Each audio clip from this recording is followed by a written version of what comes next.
Today on our program, soon on the screen is about the adventurous comedy Horrible Bosses 2.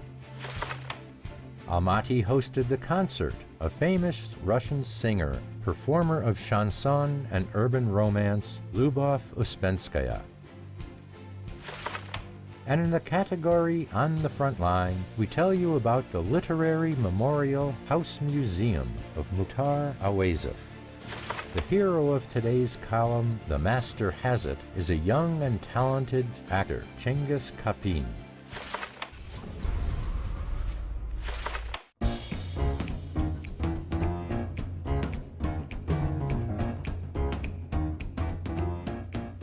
On the big screen is presented the adventurous comedy Horrible Bosses 2, the sequel to the first American picture, Horrible Bosses, which was released in 2011 and had huge earnings of more than $300 million. The second part promises to be no less interesting and exciting because of the established star ensemble cast, where Jennifer Aniston, Kevin Spacey, Jason Bateman, and Charlie Day are complemented by great actors Christopher Waltz and Chris Pine. This time, the story begins with the fact that the main characters, Nick, Dale, and Kurt, don't report to their bosses, and they decide to start their own business and run it. But the cunning investor destroys their grandiose plans. No longer relying on the law, the ruined and desperate would-be entrepreneurs are clutching at straws and plotting another saving plan to kidnap an adult son of the investor and demand ransom from his father to become once again the owners of the company.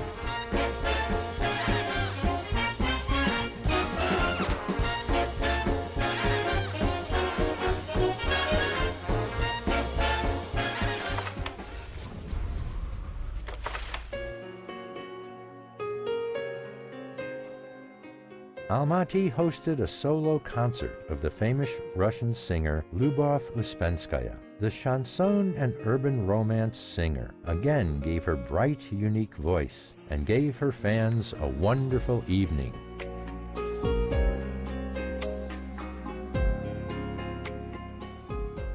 Today in Almaty is a momentous event.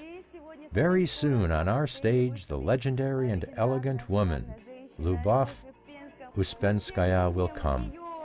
We all remember her most wonderful songs, and today, especially for us, she will fulfill all her spiritual works of love.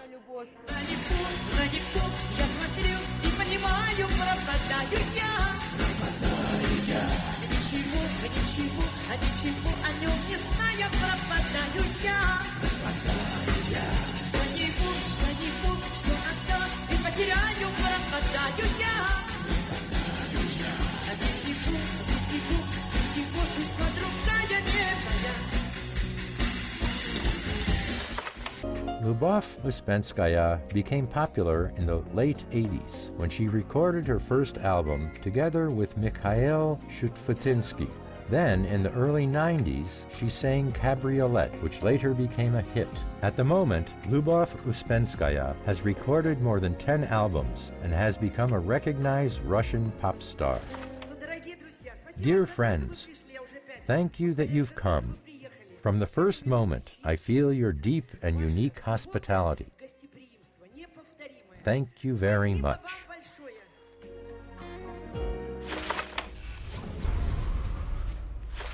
Today we will tell you about an unusual museum of Almaty. The Literary and Memorial House Museum of Mukhtar Auezov gives us the opportunity to touch the life of the prominent Kazakh writer, playwright, and scholar, laureate of Lenin and Stalin Prize of the First Degree.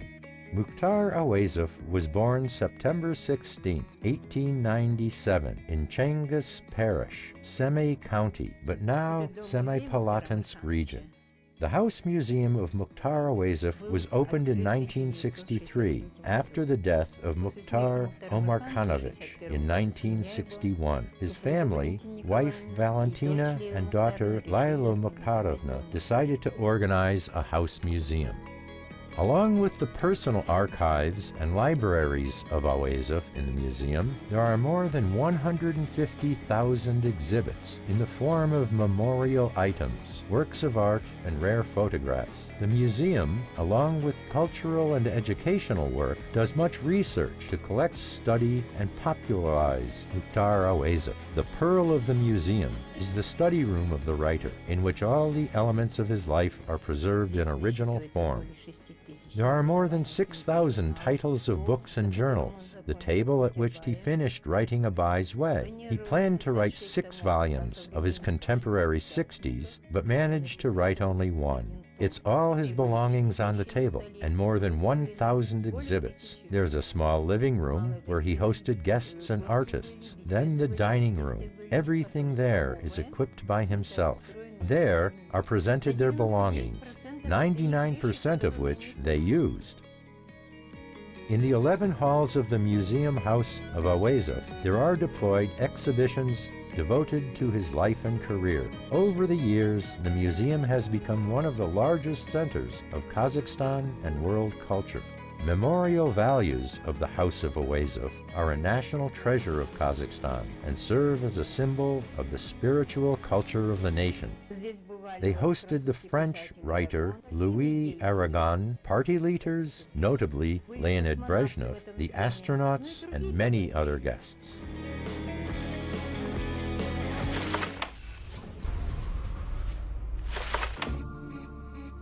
The hero of today's program is young and talented actor of film and theater, Chingiz Kapin.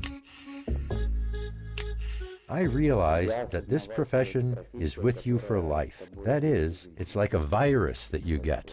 Roles are different, but the main thing that the actor is a personality. It seems to me that it cannot be as they say. An actor is clay, he is invisible, that is, he's so neutral. He takes a role and plays it. But it is not. It seems to me that the actor is not a doll. An actor, it's not a dummy. An actor is a personality, a man who has his point of view, who knows what he is doing, and only in this case, his roles become interesting. Chingiz came to this field randomly. In his distant youth, he was a young man preparing to become a professional ballet dancer, studying at the ballet school, when suddenly one day he was approached and asked to audition for a major role in the famous Kazakh TV series Saranka. That, at the beginning of the 2000s, was a huge success with audiences. He got the role, and 15-year-old Chingiz suddenly woke up a star.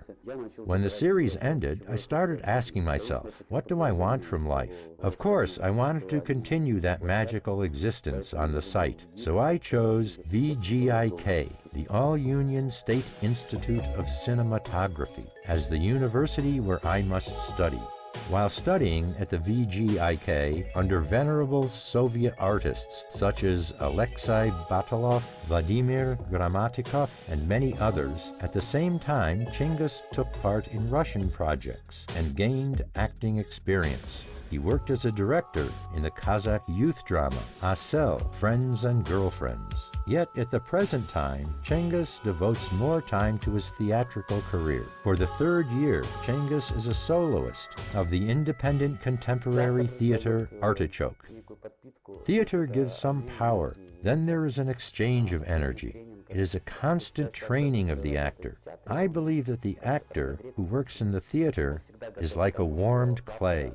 He is always ready to ensure that tomorrow he will receive an offer to play in a big project with a good script, rather than the actor who sits waiting from project to project, and then removed from the advertising, then appeared on a series, then again sitting and waiting, and nothing happens. Now, to keep pace with the times, I am not only interested in film and theater work, but also a producer and manager. That is all interesting to me, and I try to be able to do everything. Otherwise, I would not be able to live. I have a lot of roles. That is the advantage of the theater. This is what gives the artist a lot of theater roles. And what does an actor need? He needs roles.